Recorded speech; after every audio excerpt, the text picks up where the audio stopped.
Za tým, že si Adam Vorobel, Samo Truska i Jakub Kaleta oblečú v Malajzii reprezentačné kimono, však netreba hľadať len jeden vydarený pretek. Slovenský zväz karate ich točí spolu s ďalšími pretekármi v Kumite sledoval už dlhšie.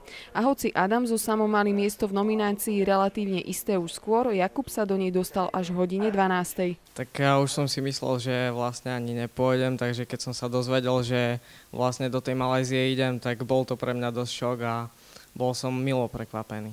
Mladého Staroľubovňana tak čaká premiérová účasť na najvyššom medzinárodnom podujatí. Ako sa v ňom Jakubovi i ostatným dvom karatistom bude dariť, sa dozvieme 14. októbra.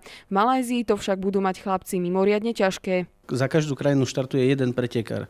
Čiže v kategórii je niekedy aj 70. Nie je to ľahké prebojovať sa niekde do pavúka nakoniec. Hej? Ale keby chlapci prešli aspoň 3 kola, ja by som to už považoval za úspech. Najskúsenejším z trojice bude v Meláke Adam Vorobel. Ten má na svojom konte už 5 svetových alebo európskych šampionátov, pričom dvakrát pre neho mali aj strieborný lesk.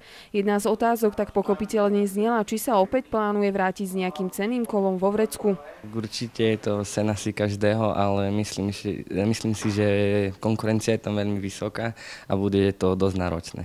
Čiže moje ciele sú asi také, že bol by som veľmi spokojný, keby som sa dostal aspoň do 3. kola. Skúsenosti z vrcholových medzinárodných podujatí má už za sebou aj Samo Truska. Ten si svoju premiéru odbil v srbskom Novom Sade, kde si ale vybral nováčikovskú daň. Hneď na úvod totiž narazil na domáceho reprezentanta. Majstrovstvo Európy to bola úplne iná atmosféra. Svet to bude niečo, nedá sa to predstaviť, tak uvidíme, ako nás to prekvapí, ale teším sa tam vlastne. Minimálne do 2. kola by som sa určite chcel prebojovať.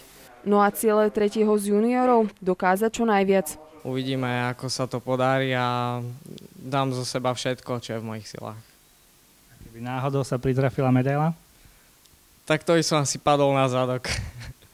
To by som bol veľmi šťastný, ale určite som rád, že tam vôbec idem. Bez ohľadu na to, s akým umiestnením sa chlapci z Melaky vrátia, už teraz si zaslúhujú rešpekt. Napokon aj to, že sa na svetový šampionát vôbec dostali, je pre mesto pod Ľubovňanským hradom obrovský úspech. Priznám sa, je to mimoriadny deň aj pre mňa, pretože určite v histórii ľubovňanského športu nebolo, aby športovci z Ľubovne sa presadili takýmto spôsobom na medzinárodnej scéne.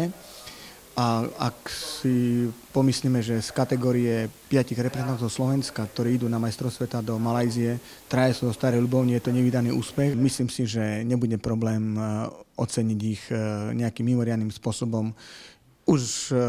Či už doniesú medailu alebo nie, ale veľmi rád takéto aktivity podporím a prispiejem chlapcom či už zo svojej rezervy, ale budem hľadať formu, ako im pomôcť. A nielen im, ale aj celému klubu, pretože je to nevydaný úspech a myslím si, že takéto úspechy treba podporiť aj zo strany mesta. Ako totiž primátor podotkol, Adam Vorobel, Samo Truska a Jakub Kaleta reprezentujú vo svete športu nielen Slovensko, ale aj Starú Ľubovňu.